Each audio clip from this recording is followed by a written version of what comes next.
Hi, I'm Elva. My sister once handed me a glass of wine at a family dinner, said it was special, made just for me, but something felt off. So I swapped glasses with her husband. What happened next exposed more than just a single betrayal. It uncovered a pattern of lies, control, and years of being erased from my own family. They tried to make me look unstable. They tried to take my father, my place, my name. But what happens when the quiet one decides not to stay quiet anymore? Would you stay silent if your own sister wanted you gone? I stood at the edge of the dining room, clutching a bottle of wine I knew wouldn't impress anyone here. The crystal light above the table shimmered like it had something to prove. Marla's house had that curated warmth you see in magazines. Plenty of autumn tones, but not a single real feeling in the air. It was Thanksgiving week, and I had been invited more as a formality than as family. "Look who finally made it," Marla chirped, walking toward me in her pressed linen dress and glass-perfect smile. She kissed the air near my cheek, not even pretending anymore. "Everyone, this is my little sister, Elva. She's experimenting with writing now. You know how creatives are." I didn't smile. I nodded. The words experimenting and little were deliberate. She didn't even realize how often she played that same record. Or maybe she did, and that was the point. Either way, I'd learned long ago that some insults are meant to sound like compliments, and some people wrap their cruelty in a tone sweet enough to rot your teeth. I placed the wine bottle on the table next to two others already opened. No one would touch mine. I wasn't offended. I hadn't brought it for them. Dale, her husband, nodded at me from across the room. He looked tired, like his suit was one size too heavy for him. He was always polite, but never really present. I couldn't decide if he was quietly rebelling or quietly disappearing. I scanned the room. Her colleagues from the foundation were there, as were some family friends I hadn't seen in years. Mr. Rooker, our father, sat at the head of the table, looking more like a guest of honor than the man who'd once carried me on his shoulders through the old farmer's market. Dinner began promptly, of course. Everything in Marla's world did. During the appetizers, she shared a story about how she once managed a fundraising crisis during a snowstorm. Everyone laughed at the right time. I chewed slowly, smiled when expected. My father praised her initiative. He barely asked how my writing was going. Marla stood and tapped her fork gently against her glass. "Before we get into dessert," she said, "I have something special." She disappeared into the kitchen and returned with two wine glasses on a separate tray. "This one's just for you," she said, handing one directly to me. "Special mix. You'll love it." Her voice was almost too warm. Her eyes, though, darted, just slightly, to see if anyone was watching. I stared into the glass. A faint shimmer floated at the top. It wasn't bubbles. It wasn't sediment. It was something off. I didn't hesitate. She turned her back for a moment to set the second glass down in front of Dale. That's when I swapped them, smooth, without flair. Years of being ignored teaches you how to move without being seen. Dale reached for the glass that was meant for me. I kept mine untouched. Across the table, Marla sat down slowly, watching Dale with too much interest, masked as casual glances. I sipped water instead. During the next half hour, the tension thinned out, or maybe I just got used to the weight of it. My father told a story about the first time he met my mother. Everyone laughed, including Marla. I noticed she always laughed a beat too early, like she wanted to own the moment before anyone else could. Dale picked at his food, rubbing his temple now and then. His face had lost color. I could feel something shifting, but said nothing. "You all right?" Marla asked him. That same voice, half care, half performance. I just need some air," he said, his voice strained. But he didn't stand. He started coughing, first lightly, then as if something was stuck. Marla leaned toward him. "Dale?" He doubled over. Sweat formed above his brow. A low groan escaped his lips.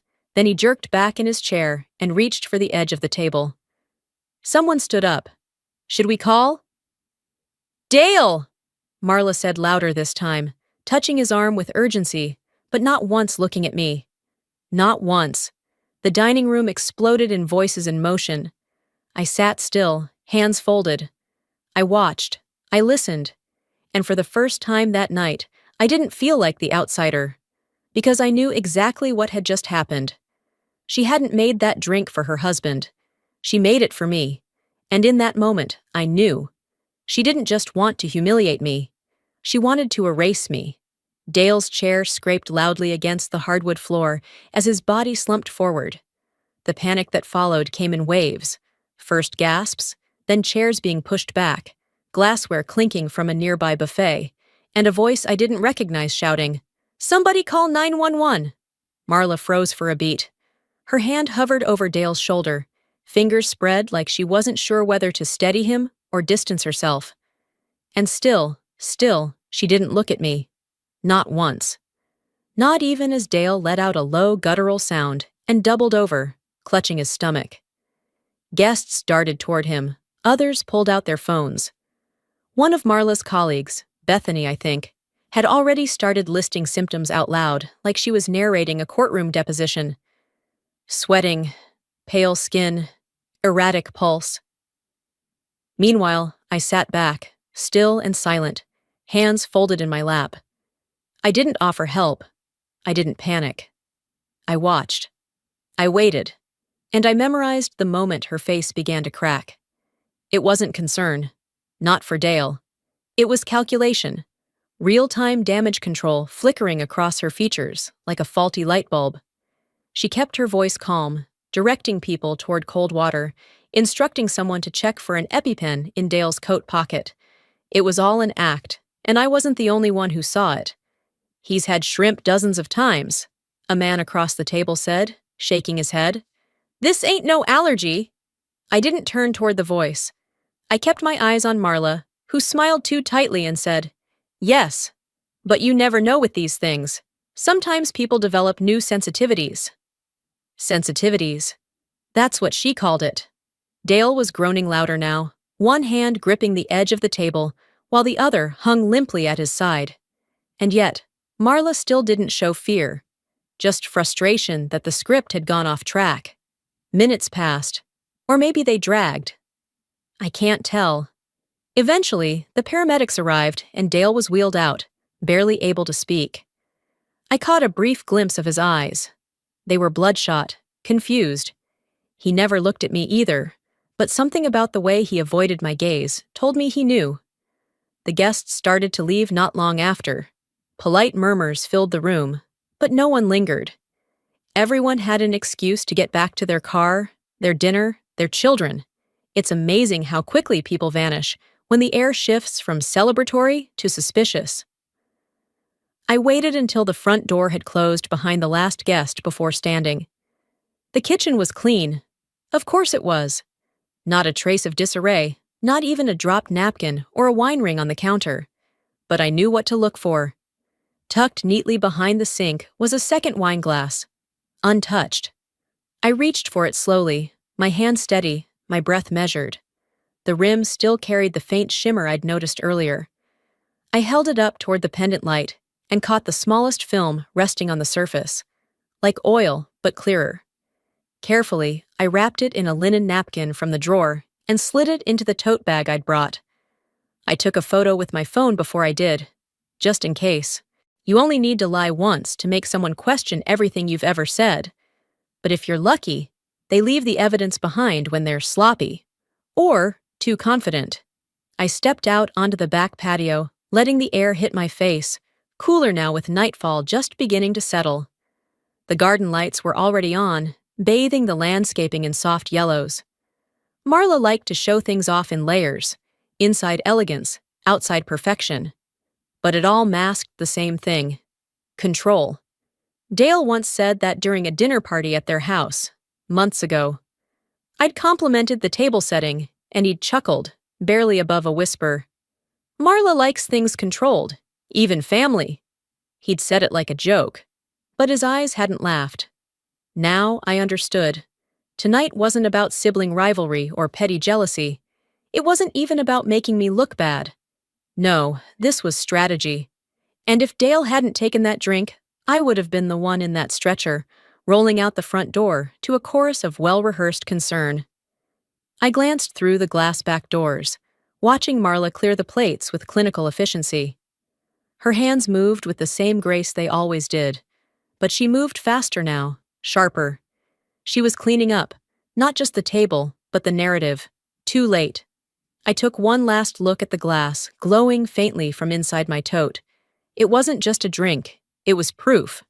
And for the first time in a very long time, I wasn't the one who'd have to explain herself. I walked out of her house that night with more than just suspicion. I walked out with proof. Back at home, I didn't turn the lights on right away. I needed a second to let the silence settle in. Something about it felt more honest than anything I'd just walked away from. I slipped off my shoes by the door, dropped my keys into the small ceramic bowl by the entry table, and placed the napkin-wrapped glass inside the freezer. I didn't know how long I'd keep it there. I just knew it needed to stay cold, untouched, and unwashed, like a truth that hadn't been tampered with. I made coffee even though I wouldn't drink it. The ritual calmed me. While the kettle hissed, I sat at my desk. The glow of my laptop blinked like it had been waiting for me. I opened the draft of the speech I was supposed to deliver next week, something about caregiving, grief, and resilience, but all the words looked like someone else had written them. They felt sterile now, like they were written by the version of me Marla had helped create. Compliant, small, unthreatening. I minimized the document and clicked open a folder I hadn't touched in years. Old correspondence, Jesse. The name alone made my chest tighten, but I didn't pull away. I scrolled until I found it. His final message, dated March 15th, 2017. Elva, I can't do this. You don't trust people. You twist conversations. You make everything about your trauma. I need peace. I need someone who doesn't live in a shadow. That was how it ended. No fight, no explanation.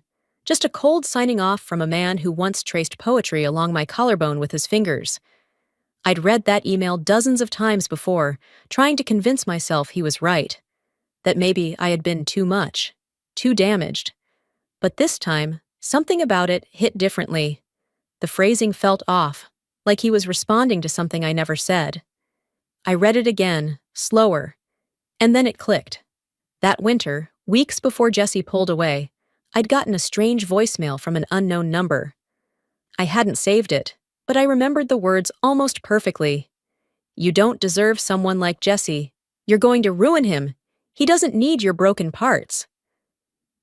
At the time, I'd assumed it was someone from his side. Maybe an ex, a jealous friend. But now, sitting here with my stomach still knotted from the night before, that voice came back to me with chilling clarity. It wasn't a stranger's voice. It was Marla's. She hadn't just taken Jesse from me. She had whispered poison into his ear the same way she'd tried to slip it into my glass. The kettle whistled sharply, slicing through my thoughts.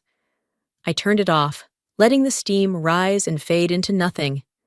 I reached for the wooden chest on the bookshelf. My mother's journals were in there, sealed with an old leather strap. I hadn't opened them in years. I wasn't sure if I'd find what I was looking for, but something told me she'd seen this coming. Maybe not this exact moment, but the storm building behind my sister's smile. I flipped through pages until one caught my eye. A half-written entry, the handwriting rushed and angled. Marla always resents how Elva shines without trying.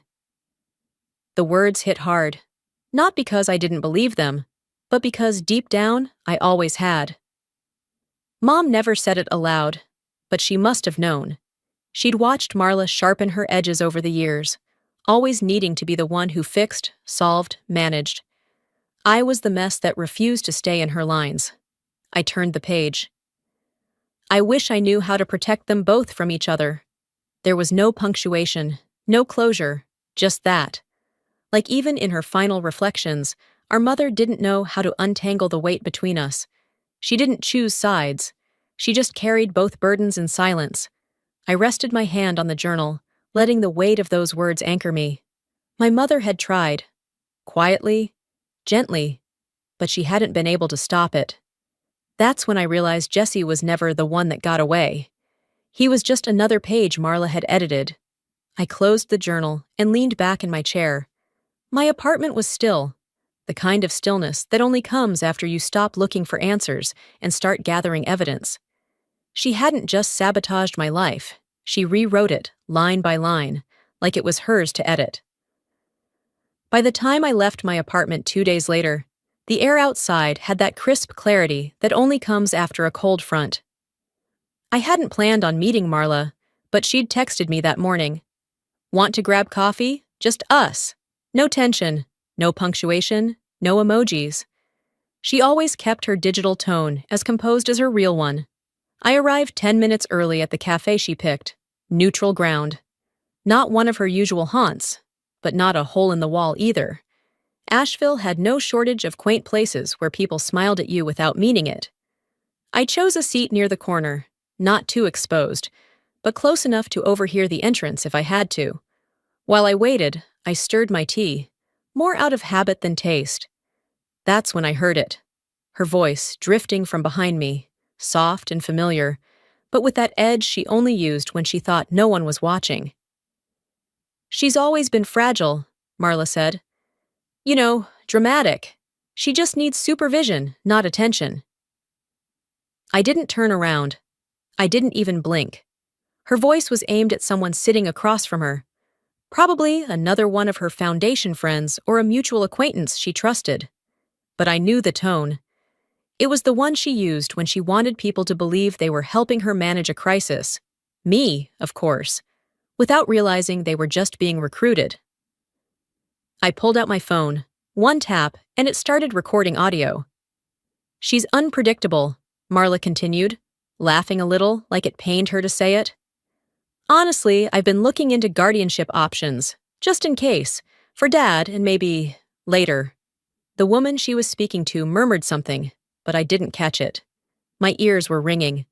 When Marla finally walked in and spotted me minutes later, she was all smiles and calm eyes, as if she hadn't just labeled me a liability behind my back.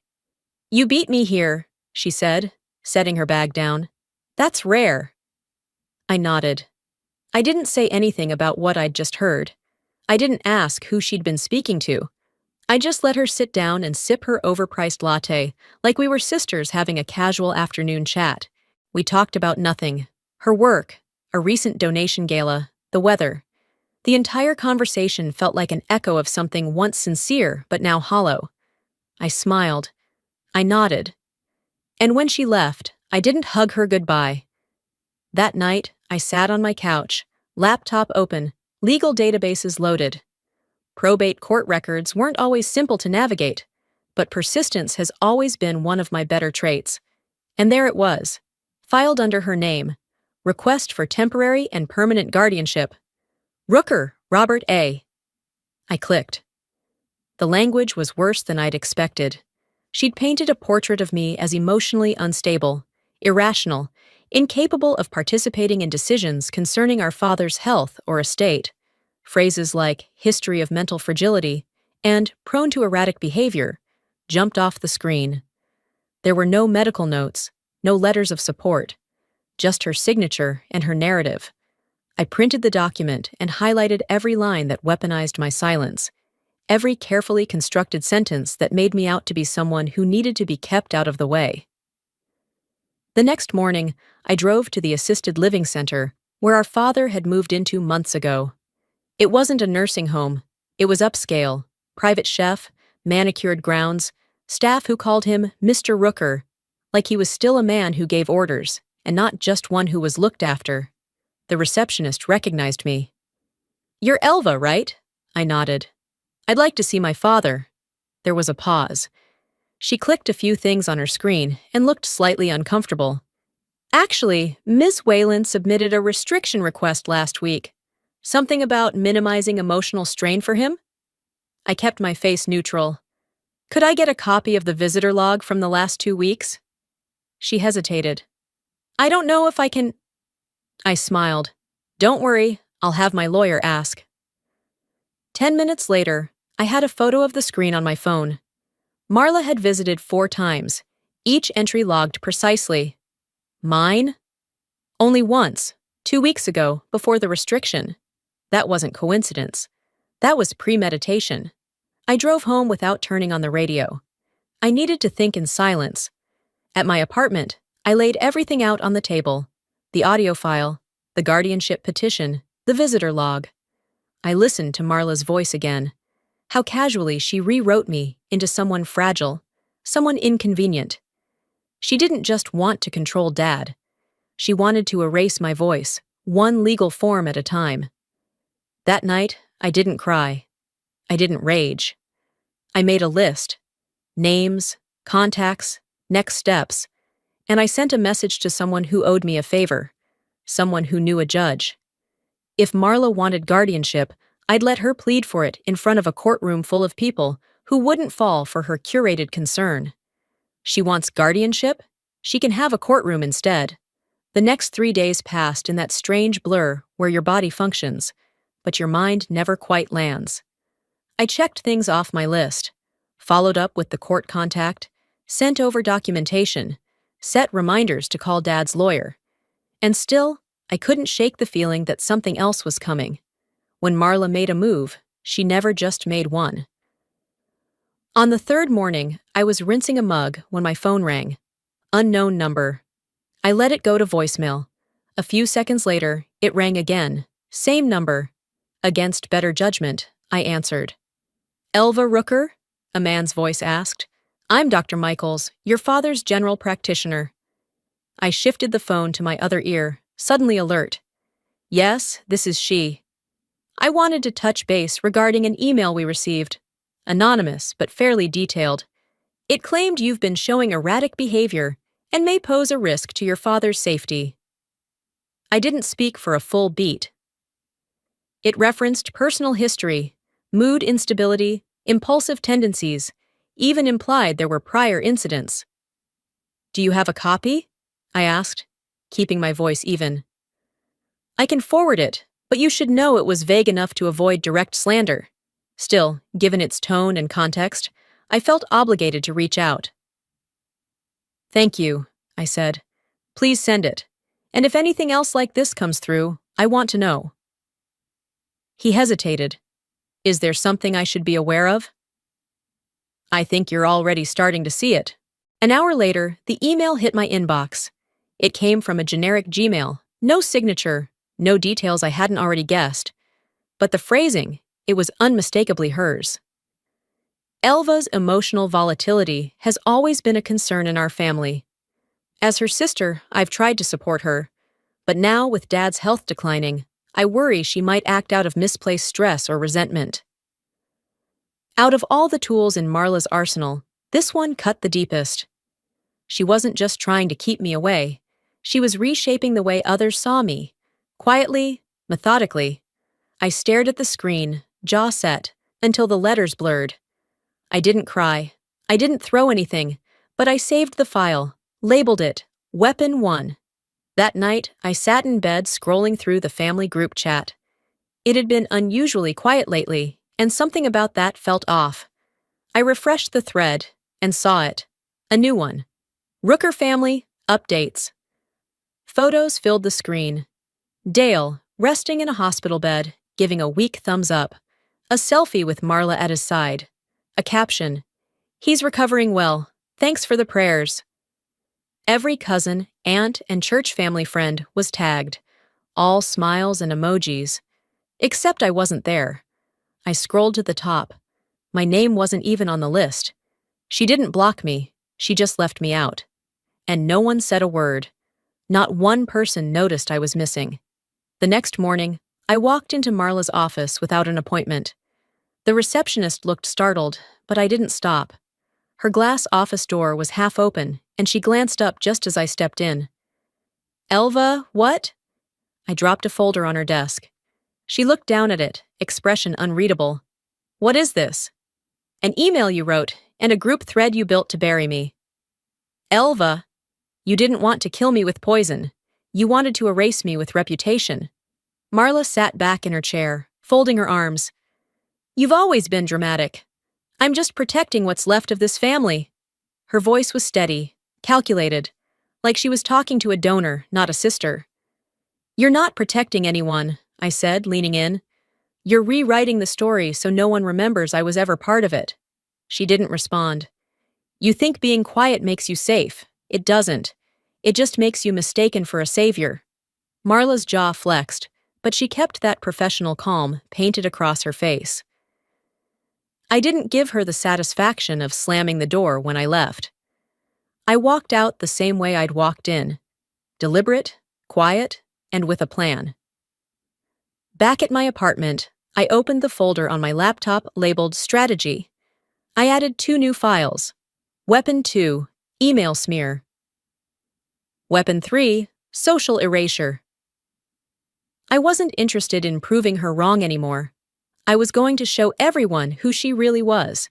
She could keep pretending I was unstable, irrelevant, invisible. But I had the receipts. This time, the story won't be written by her lies. It'll be printed in court filings. The next morning, the sky was overcast. Thick, unmoving clouds hung low, like they'd been told to stay put. I sat at the kitchen table with my second cup of coffee, the kind of bitter I usually avoided. But I needed the edge. My laptop was already open. I stared at the folder labeled Strategy, took a breath, and opened another file. The one Dale had quietly shared with me 3 weeks ago. He hadn't said much when he sent it. Just a short message. If something ever happens, you'll need this. I clicked the link. The screen loaded with a low-resolution video, security footage from Marla's kitchen, the same night she'd hosted that lovely little dinner in her curated colonial home. The clip didn't need sound to tell its story. She stood at the counter, back to the camera, glass in one hand, a small vial in the other. She didn't even flinch when she tipped the contents in, gave it a light stir, and scanned the hallway. Nothing about her moved like someone acting on impulse. Every motion was precise, familiar. I paused the video at the frame where the shimmer hit the surface of the wine. Proof. It wasn't theatrical. It wasn't damning in a courtroom drama way. But it was enough. Enough to cast doubt. Enough to say, look again. I uploaded the file to a private drive, locked it behind a password, and copied it to 2 separate flash drives. One went into the bottom of my purse. The other I slid into the lining of an envelope I'd already addressed to someone in legal counsel I trusted. No monologue, no dramatic labeling, just insurance. By midday, I'd showered, dressed in soft black layers that made me feel less observed, and drove to Dad's house. I hadn't been there in a few weeks, not since Marla had begun cutting off my visits. But this trip wasn't to see him. Not yet. I let myself in using the old code he never bothered to change. The house smelled like lemon wood polish and something else. Marla's favorite fig-scented candles. She never cared if he liked them. His study was mostly untouched. I walked past the pictures of us from childhood. The one of Marla and me at a school play, cropped to hide the part where I'd slipped and fallen just before the curtain rose.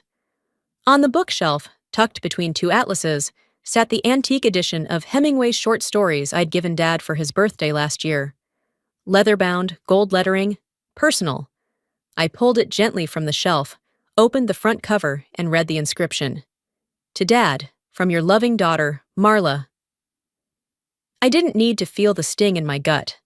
I'd expected it. What I hadn't expected was the subtle crease in the spine that matched how I wrapped it. The smudge near the edge of the page that looked exactly like the ink I'd used. I pulled out my phone, laid the book flat on the desk, and took a close-up photo of the inscription. Then I scrolled back to my receipt, which I'd kept like a small rebellion, and snapped that too. Evidence. Quiet. Clean. I didn't say goodbye to Dad. He was still out with the home nurse for his walk, and part of me didn't want to interrupt that rare pocket of peace. I just left the book where it was, knowing now what it meant. Marla hadn't just tried to steal the narrative. She'd begun erasing the footnotes. Late that afternoon, I pulled into the parking lot of the financial firm where our family's advisor, Mr. Harwick, still worked part-time despite his age. I'd asked for a meeting, told him it was about updating Dad's documents. Marla arrived 5 minutes after me, immaculate as always, expression unreadable. Dad was already inside, waiting patiently, legs crossed, cane beside him. He didn't say much these days, but his presence still held weight. Mr. Harwick welcomed us, offered bottled water, then gestured to the long table in the conference room. "Thank you both for coming. I understand you wanted to discuss the estate distribution?" "Correct," I said. I reached into my tote, pulled out 2 folders, and placed them in front of him. "Let's start with this." I opened the first folder. Inside, photographs. One of the book, one of the forged inscription, one of the receipt. And this. I opened the second. A still frame of Marla's hand holding the vial over my glass. No one spoke. Marla leaned forward, studied the images. Her face didn't move, but her fingers curled slightly over the table's edge. I didn't explain, not right away. "Finally," I said, "if anyone here thinks this is about money, they've never been the child who watched their name vanish from their own story." Dad looked at me. For the first time in a while, his eyes didn't seem distant. They held recognition. And something else, regret. Mr. Harwick cleared his throat. "Given this, I believe we should revisit the distribution terms of the estate." Marla's jaw tightened. She gave a short, practiced smile. "You want a war?" I shook my head. "No, just the truth. And I'm not the one who's afraid of it." I didn't stay for the rest of the meeting. I'd said what needed to be said. My part was done, for now. For the first time, I wasn't defending myself. I was making her explain. 2 days after the confrontation in Harwick's office, I found myself sitting in the county records building, tapping my pen against a clipboard I hadn't needed in years. There's something oddly sterile about those kinds of places. White walls, faded posters, about property taxes, air that smells like paper that's been sitting too long. But I wasn't there for nostalgia. A line from Mom's journal had been bothering me, looping back over itself in my head like a scratch on a vinyl record. She only feels safe when she's in control. She'd been writing about Marla, of course, though she never named her outright. That's the thing about our mother. She never pointed fingers. She documented. Quietly, thoughtfully, like someone preparing a trail of breadcrumbs. I followed them. A clerk named Rachel, probably in her late 20s, helped me dig through archived files. She had green nails and a wedding ring that looked too tight. "You're looking for anything filed before the current guardianship, correct?" she asked, sliding manila folders across the counter with a kind of practiced efficiency. "Yes," I said. "Anything under Robert A. Rooker. And if there's anything handwritten or notarized, especially supplemental clauses, I'd like to see those." She raised an eyebrow but said nothing. After 20 minutes, she returned holding a thin packet, dust at the edges. "Found something you might want to take a look at. Not digitized yet, too old. Dated 8 years ago." I opened it carefully. Tucked near the back was a folded addendum. Handwritten, signed, and unmistakably in my mother's handwriting. Addendum C, upon incapacity clause. Should any heir assume undue control over another, the estate is to be redistributed, favoring the disenfranchised. I didn't realize I'd stopped breathing until my chest reminded me to start again.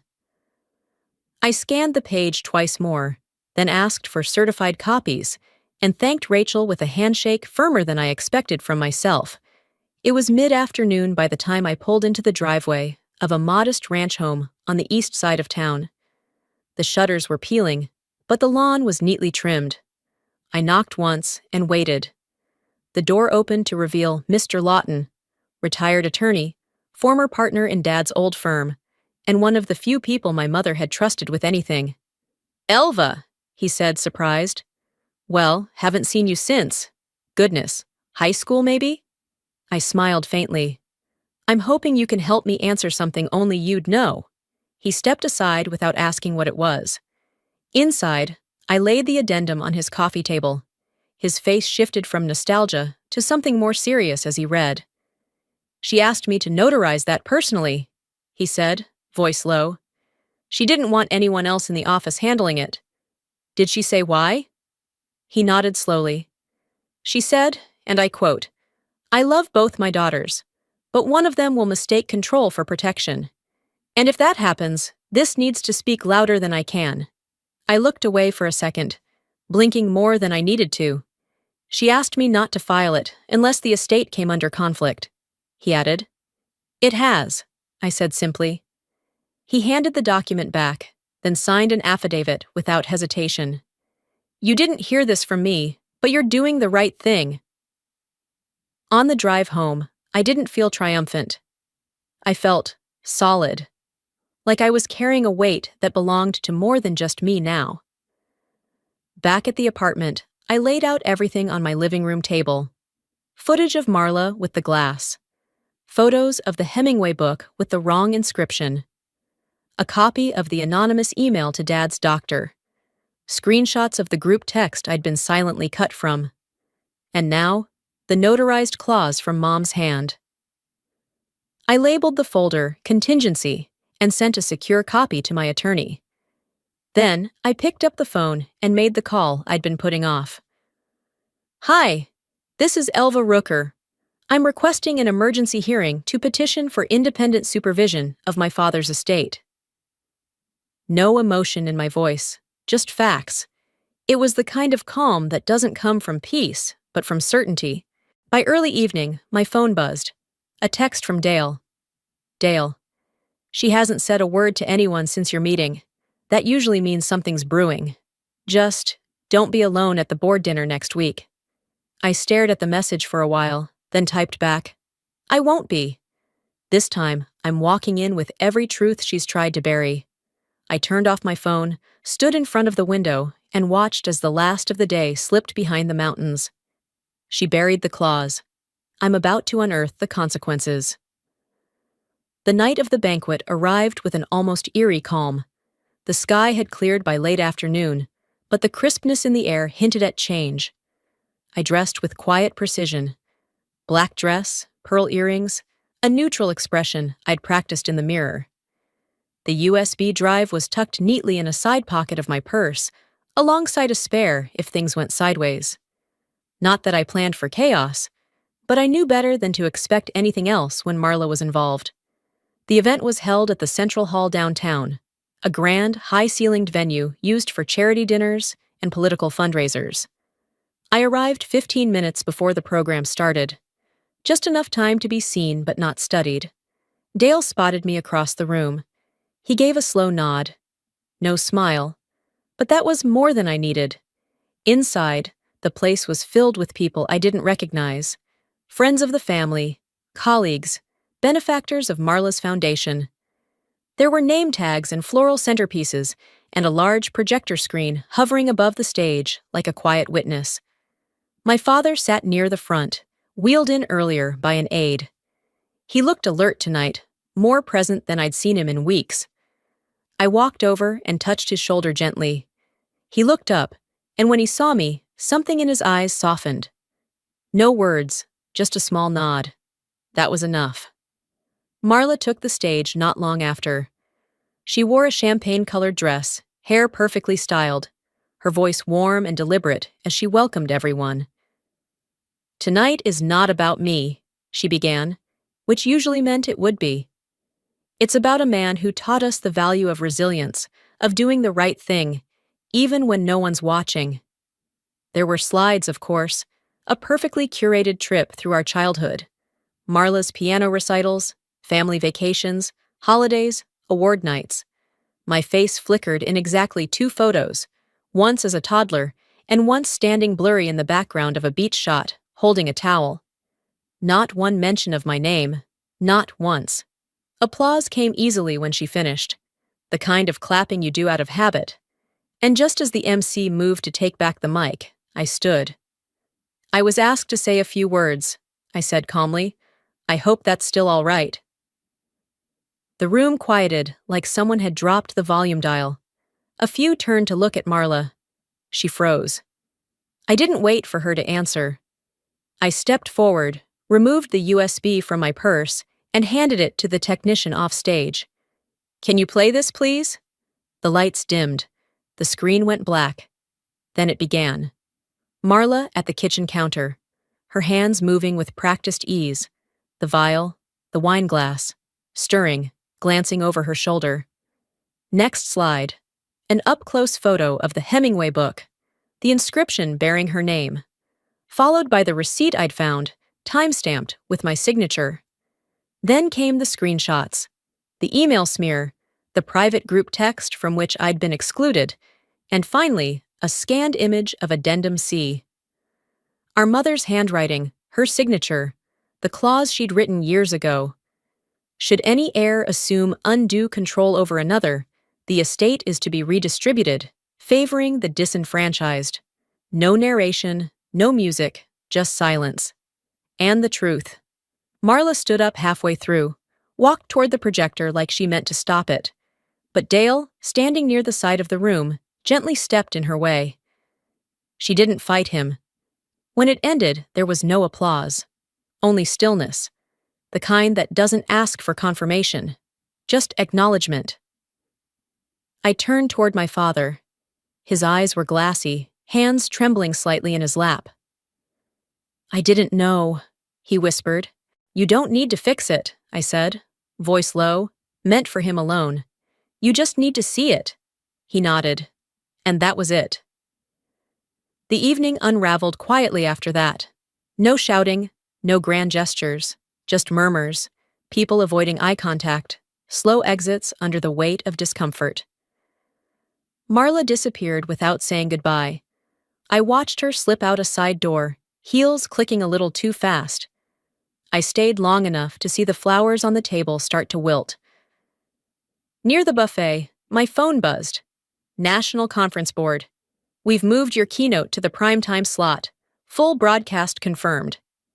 I stared at the message, letting it sink in. All that time, she'd tried to crop me out of the picture. But now I was the headline.